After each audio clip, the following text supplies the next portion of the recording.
स्वागत है आपका अपने चैनल आधारशिला क्लासेस में।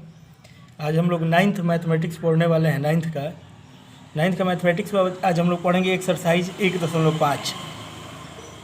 1.5 के साथ साथ हम लोग 1.6 को भी, यानी पहला चैप्टर जो है हम लोग का, उसको पूरी तरह से समाप्त करेंगे एनसीईआरटी का। पहला क्वेश्चन है, बताइए कि नीचे दी गई संख्याओं में कौन परिमेय है और कौन अपरिमेय है। तो जैसे आप देख रहे हैं, ये 2 माइनस रूट 5, इसमें ये रूट 5 क्या है, अपरिमेय होता है ना, तो ये 2 माइनस रूट 5 भी यहाँ पे अपरिमेय ही हो जाएगा।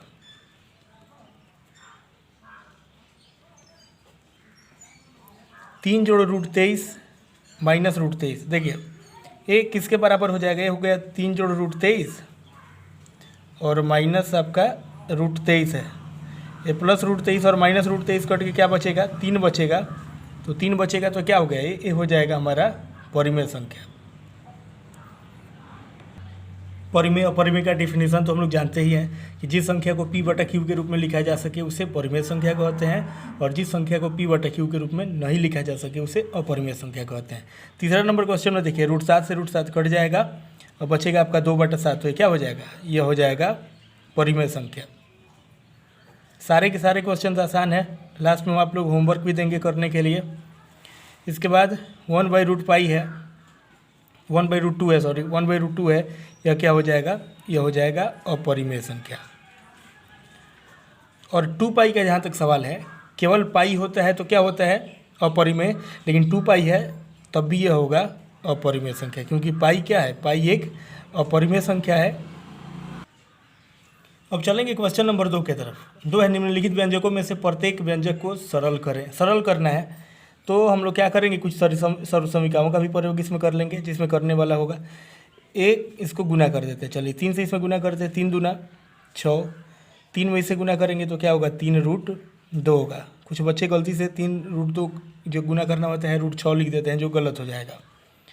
फिर प्लस इस √3 में 2 से करेंगे तो क्या होगा, 2√3, और प्लस √3 में √2 से करेंगे तो क्या होगा, √6 होगा। ठीक है, अब देखिए 6 और प्लस 3√2 और 2√3, 3√2 और 2√3, यह प्लस होने वाला नहीं है, यानी हमारा क्या होगा, इतना ही पे आंसर हमारा हो जाएगा, यानी ऊपर वाला जो है यही हमारा आंसर हो जाएगा। इसमें आगे हल करना संभव नहीं है। चलते हैं इसके क्वेश्चन नंबर 2 की तरफ। क्वेश्चन नंबर 2 है, 3 + √3 × 3 - √3, यह हो जाएगा हम लोग का a² - b² पे, a + b × a - b। तो a + b × a - b बराबर क्या होता है, a² और माइनस b²। b की जगह पर क्या है, √3 है ना, तो √3 का क्या कर देंगे, होल स्क्वायर। 3 का स्क्वायर क्या होगा, 9, और माइनस √3 का स्क्वायर √9, और √9 का वर्गमूल 3। 9 में से 3 घटेगा तो क्या होगा, 6 हो जाएगा। ये आपका आंसर हो जाएगा। चलते हैं क्वेश्चन नंबर 3 की तरफ। 3 है, √5 जोड़ √2 का होल स्क्वायर। इसको a + b के होल स्क्वायर पर तोड़ लीजिए। क्या होता है सूत्र, a + b के होल स्क्वायर का, a² + b² और प्लस 2ab। 2 × a का मान क्या है, √5, और गुना b का मान क्या है, √2। √5 का स्क्वायर √25, 25 का वर्गमूल 5 हो जाएगा। √2 का स्क्वायर √4, √4 का वर्गमूल 2 हो जाएगा, प्लस 2, और √5 में √2 से गुना करेंगे क्या होगा, √10, यानी 5 में 2 जोड़ेंगे तो क्या होगा, 7 होगा, और 7 जोड़ हो जाएगा हमारा 2√10। यही हो जाएगा हमारा रिजल्ट। ठीक है, समझ में आए ना। आगे बढ़ते हैं, 4 नंबर क्वेश्चन पे चलते हैं। √5 - √2 × √5 जोड़ √2, यानी a - b × a + b क्या होगा, a - b × a + b बराबर क्या होता है, a² और माइनस होता है b²। तो √5 का स्क्वायर √25, 25 का वर्गमूल 5, और √2 का स्क्वायर √4, √4 का वर्गमूल 2, 5 में से 2 गया तो क्या हो जाएगा, 3 हो जाएगा हमारा आंसर। क्वेश्चन नंबर 3 देखिए, ये अलग टाइप का है थोड़ा। आपको याद होगा कि पाई को एक वृत्त की परिधि मान लीजिए c, और उसके व्यास मान लीजिए d। मतलब जो एक वृत्त होता है, इसकी परिधि को क्या कह रहा है मान लेने के लिए, इसकी परिधि को मान लेने के लिए कह रहा है c, और इसका जो व्यास होता है, व्यास को क्या कह रहा है मान लेने के लिए, d होता है। ठीक है। चलिए एक बात पहले समझिए कि आप जब भी इस 2πr में वृत्त की परिधि बराबर क्या होती है 2πr। जब भी आप वृत्त की परिधि में आप भाग करते हैं इसके व्यास से, व्यास यानी d से, तो आपको पाई प्राप्त होता है। ठीक है, जब भी आप 2πr में यानी वृत्त की परिधि में, जब भी आप वृत्त की परिधि में d से उसके व्यास से भाग करते हैं तो क्या प्राप्त होगा 22/7 प्राप्त होता है, यानी पाई प्राप्त होता है। जैसे ये 2πr और d का मतलब क्या होता है 2r होता है, और इस 2 से 2 कैंसिल और r से r कैंसिल, क्या बचता है पाई बचता है ना। तो आपको याद होगा कि पाई को एक वृत्त की परिधि मान लीजिए c और उसके व्यास मान लीजिए d के अनुपात में परिभाषित किया जाता है, यानी पाई बराबर c/d। पाई बराबर क्या होगा तो c/d होगा। यह इस तथ्य का अंतर्विरोध करता हुआ प्रतीत होता है कि यह एक अपरिमेय है। इस अंतर्विरोध का निराकरण आप किस प्रकार करेंगे। इस क्वेश्चन का मतलब यह है कि अंतर्विरोध क्या कर रहा है कि जब इसे p/q के रूप में लिखा जा सकता है, p/q के रूप में लिखा जा रहा है c/d के रूप में, तो यह अपरिमेय क्यों है, परिमेय क्यों नहीं है। तो देखिए इसमें कोई अंतर्विरोध नहीं है, क्योंकि जब हम किसी स्केल से किसी लंबाई को मापते हैं तो हमें लगभग में इसका परिमेय मान का पता चलता है, यानी एग्जैक्ट पता नहीं चलता है। जो भी मान होता है वो जब भी हम किसी स्केल से या किसी अन्य पैमाने से मापने वाले जब भी हम मापते हैं तो क्या होता है लगभग में उसका मान पता चलता है। ठीक है, और सी और डी में अगर आपको मान लीजिए कि दोनों अगर अपरिमेय है तो इसका गुणनफल क्या होगा, जरूरी नहीं है कि दोनों का गुणनफल परिमेय ही हो, है ना। तो इसका कोई अंतर्विरोध नहीं है, क्योंकि जब हम किसी स्केल से किसी लंबाई को मापते हैं तो हमें लगभग में ही परिमेय मान का पता चलता है, एग्जैक्ट पता नहीं चलता है, इसलिए इस तथ्य का कोई अंतर्विरोध नहीं है। अब चलते हैं संख्या रेखा पर कह रहा है √9.3 को निरूपित करें। हमें संख्या रेखा पर दिखाना है √9.3 को, क्वेश्चन नंबर 4 है। तो इसके लिए प्रकार की ज़रूरत पड़ेगी आपको, लेकिन अभी हम स्केल यहाँ पे प्रकार अवेलेबल नहीं था अभी, तो स्केल है तो हम प्रकार से कैसे इसका काम करेंगे यह बताएंगे, आपको समझ में आ जाएगा। सबसे पहले क्या कीजिएगा, एक रेखा लीजिएगा, इस रेखा पर आप सबसे पहले काट लीजिएगा 9.3 सेंटीमीटर।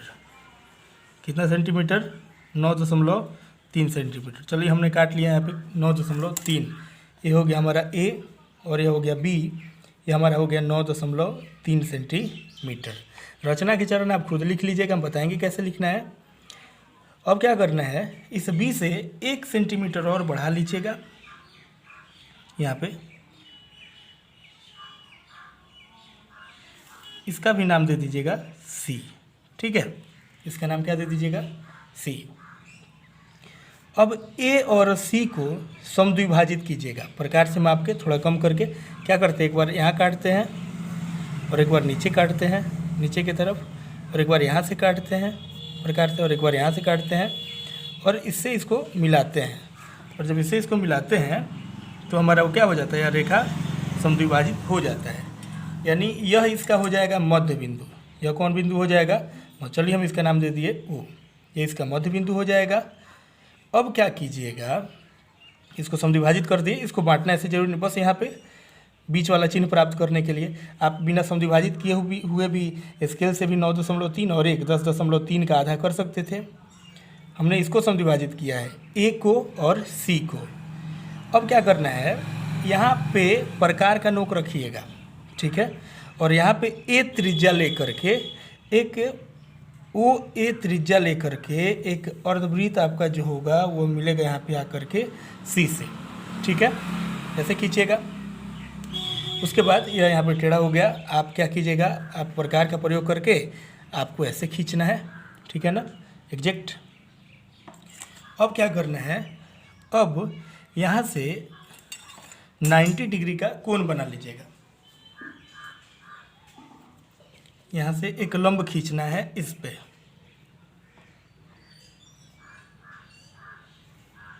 यानी इस B से लंब खींचना है इस पे। इसका मान लीजिए यह जो लंब खींचेगा इसका नाम दे दीजिए, चलिए हम देते हैं नाम एम, बी एम, ठीक है। अब यह जो लंब खींचेंगे यह आपका हो जाएगा √9.3 सेंटीमीटर, इसकी लंबाई हो जाएगी एग्जैक्ट। अब क्या करना है, यहाँ प्रकार का नोक रखिए और यहाँ पे पेंसिल का नोक रखिए और यह त्रिज्या लेकर के आपको ऐसे खींचना है, ऐसे। यह जहाँ पे कटेगा यह वही हो जाएगा आपका, मान लीजिए हम इसका नाम दे देते हैं एन, यही हो जाएगा √9.3 सेंटीमीटर। इसकी लंबाई यहाँ से यहाँ की होगी क्या, बी से लेकर एन तक हो जाएगी √9.3 सेंटीमीटर।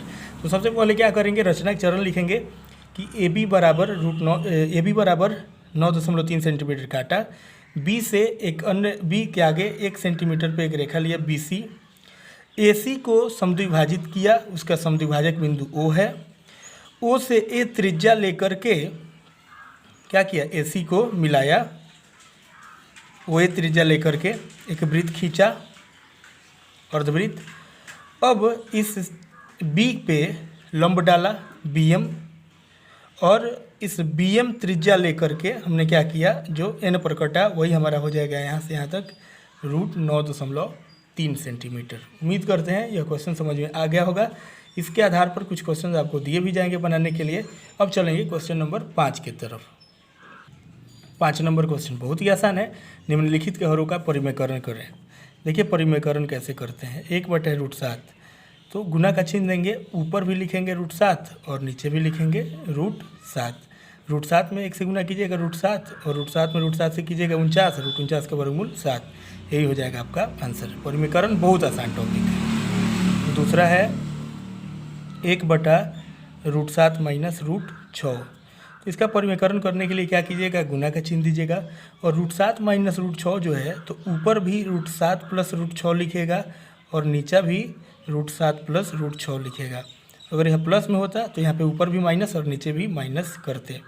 ऊपर गुना कीजिएगा √7 जोड़ 6 में 1 से, तो √7 जोड़ √6 भी होगा और बटा a minus B into A plus B, तो यह हो जाएगा a² और माइनस b यानी √6 का होल स्क्वायर।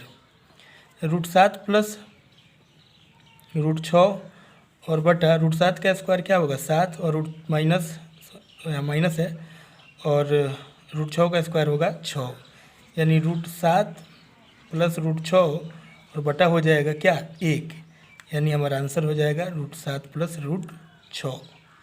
उम्मीद करते हैं समझ में आया होगा। चलें क्वेश्चन नंबर 3 पे। 3 है 1/√5 जोड़ √2, 1/√5 जोड़ √2। अब तो आप कहेंगे हम खुद से कर लेंगे, तो गुना का चिन्ह दीजिए, ऊपर आपका हो जाएगा √5 माइनस √2 और बटा क्या √5 माइनस √2, प्लस है तो ऊपर भी माइनस और नीचे भी माइनस। गुना करेंगे इसको तो क्या होगा, ऊपर √5 माइनस √2 और बटा हो जाएगा a plus B into A minus B. A plus B into A minus B बराबर क्या होता है, a² माइनस b²। तो √5 माइनस √2 और बटा √5 का स्क्वायर 5 और माइनस √2 का स्क्वायर 2, यानी हमारा आंसर हो जाएगा √5 माइनस √2 बटा 5 में से 2 गया तो 3 ही हो जाएगा हमारा राइट आंसर। चौथा क्वेश्चन देखिए क्या है। चौथा है 1/√7 माइनस 2। चौथा है 1/√7 माइनस 2। गुना का चिन्ह देते हैं परिमेयकरण करने के लिए। क्या करेंगे, ऊपर लिखेंगे √7 और प्लस 2 और बटा नीचे √7 और प्लस 2। ऊपर गुना करेंगे √7 जोड़ 2 में, तो √7 जोड़ 2 ही होगा 1 से, और a minus B into A plus B बराबर a² और माइनस b²। ऊपर आपका √7 जोड़ 2 है और बटा √7 का स्क्वायर 7 और माइनस 2 का स्क्वायर 4, यानी √7 जोड़ 2 और बटा 7 में से 4 गया तो 3 हो जाएगा हमारा राइट आंसर। कोई दिक्कत, किसी प्रकार का प्रॉब्लम इसमें उम्मीद करते हैं नहीं हुआ होगा। अब चलेंगे अगले एक्सरसाइज की तरफ, लेकिन अगले एक्सरसाइज में चलने से पहले यहाँ पर देंगे आप लोग को हम कुछ होमवर्क देंगे। आपको सरल करना है। √5 जोड़ 3 इंटू √3 जोड़ 5, और दूसरा दे रहा है √10 माइनस 6 इंटू √2 जोड़ 1, तीसरा दे रहा है √4 माइनस 5 इंटू √4 जोड़ 5। इसके बाद आपको क्या करना है, परिमेयकरण करना है। कुछ क्वेश्चन दे रहे हैं परिमेयकरण करने का। परिमेयकरण कीजिएगा 5/√3 का, और दूसरा 3/√7 जोड़ 1 का, 3/√7 जोड़ 1 का। इसका भी परिमेयकरण आप लोग को करना है, और करके आंसर कमेंट बॉक्स में ज़रूर बताइएगा कितना आया है। चलते हैं एक्सरसाइज 1.6 की तरफ। पहला क्वेश्चन है, ज्ञात कीजिए। पहला क्वेश्चन है 64 का पावर 1/2 है। चलिए 64 को हम लोग तोड़ते हैं। 2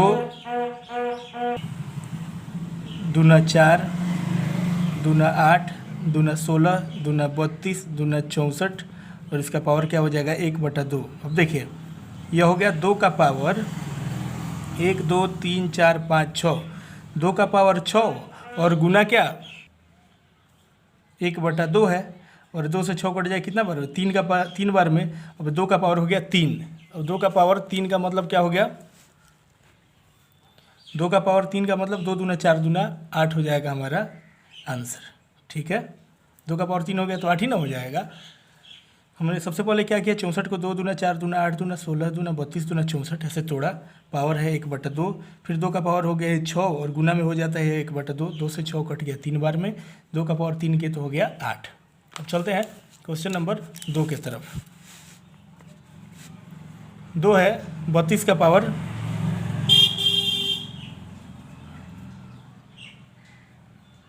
32 का पावर है 1/5। चलिए 32 को तोड़ते हैं। 2 दूना 4 दूना 8 दूना 16 दूना 32, और पावर है 1/5।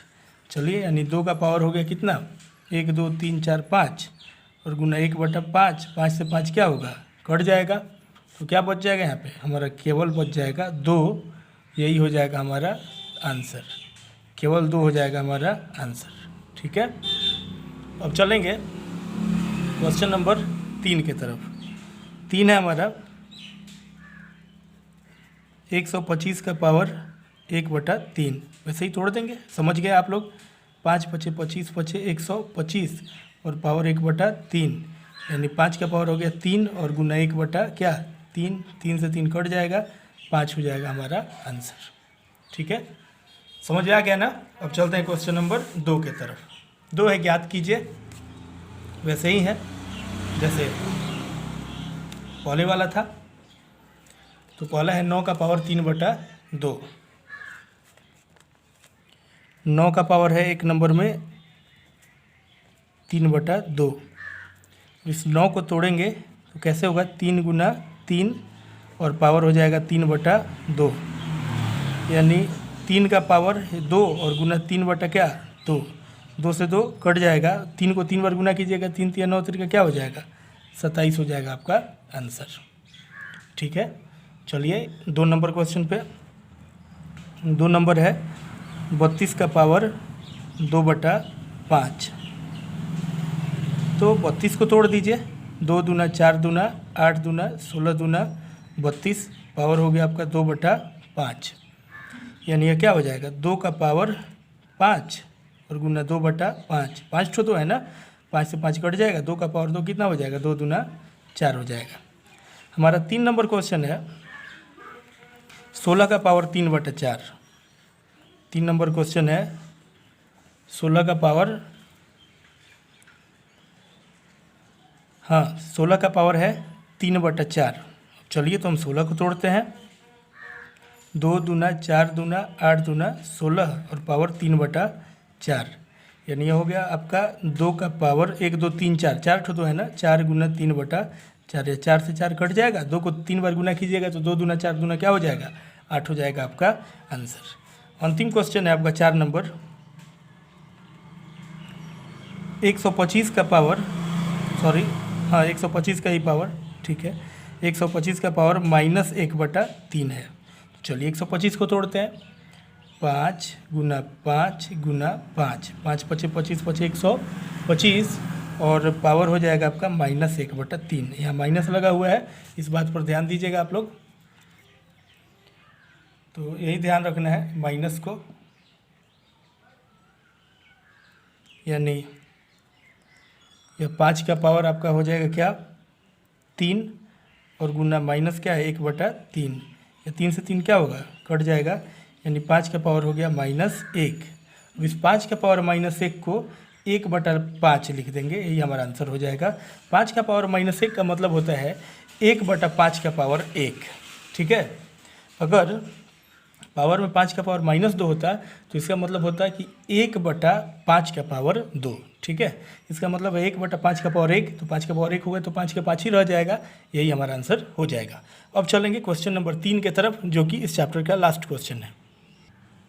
क्वेश्चन नंबर 3 सरल करने से पहले हमें समझना होगा कि यदि आधार बराबर हो और गुना करना हो तो पावर को जोड़ देते हैं। दोनों का आधार क्या है, बराबर है, 2 2, और गुना करना है, बीच में गुना का चिन्ह है, तो पावर को क्या करते हैं, जोड़ देते हैं। यानी 2/3 जोड़ क्या हो जाएगा 1/3, यानी 2 का पावर हो जाएगा कितना 3, 3 एकम 3, 1 दूना 2, जोड़ 3 एकम 3, 1 एकम 1, यानी हो जाएगा क्या हमारा 2 का पावर 2 1 3/3, या 3 से 3 कट जाएगा एक बार में, यानी हमारा आंसर हो जाएगा 2 ही हमारा आंसर हो जाएगा। यानी 2 का पावर 2/3 इंटू 2/3, 2 का पावर 1/3 का मतलब क्या हुआ, आधार बराबर है तो 2 लिख दिए। आधार बराबर है और गुना करना है तो पावर को क्या करते हैं, जोड़ देते हैं, 2/3 जोड़ 1/3, ठीक है। यानी हमारा आंसर हो जाएगा कितना 2।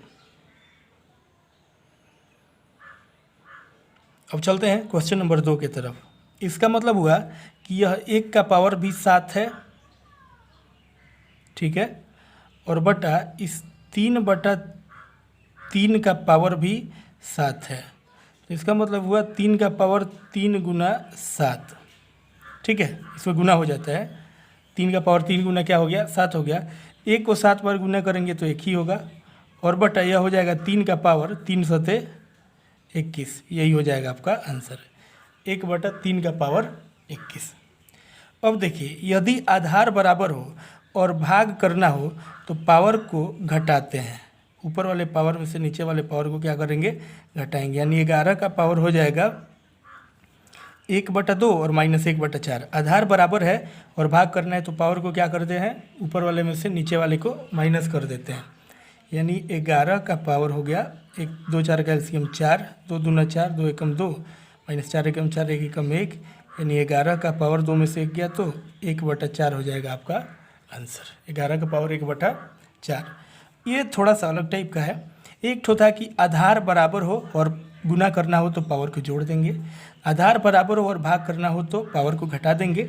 लेकिन यदि आधार बराबर नहीं हो, आधार असमान हो लेकिन पावर बराबर हो, तब क्या करते हैं, तब कर देते हैं 7 गुना 8 और का पावर 1/2। दोनों पावर जब बराबर है और गुना करना है तो बस इसको गुना कीजिएगा, यानी 56 का पावर हो जाएगा आपका 1/2, यही आपका राइट आंसर हो जाएगा, ठीक है। इस चैप्टर की समाप्ति हो चुकी है, पूरी तरह से चैप्टर समाप्त हो गया है। अब हम आपको इस पर होमवर्क देंगे और इसके बाद हम लोग अपना टेस्ट सीरीज आयोजित करेंगे पहले चैप्टर का। हम पहले होमवर्क देंगे, आप लोग को पहले होमवर्क करना है। चलिए, तो कुछ मान आपको ज्ञात करना है। 216 का पावर 1/3, 512 का पावर 2/3, 256 का पावर -1/4। उसके बाद हल करना है आपको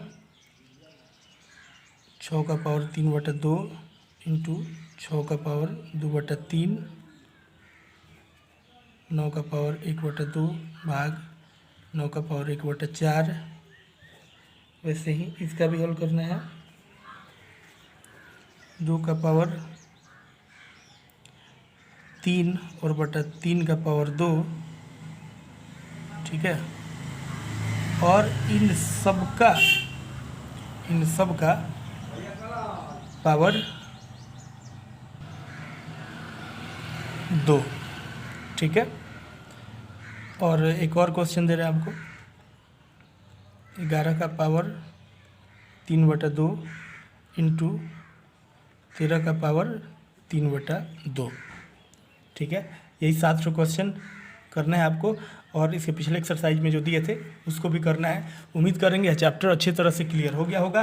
अब आप लोग टेस्ट देंगे, अच्छे से तैयारी करके आइएगा। एक समय बताएंगे कि कब टेस्ट होगा, इसका अनाउंसमेंट हो जाएगा। मिलेंगे फिर अगले वीडियो में इसके टेस्ट के साथ।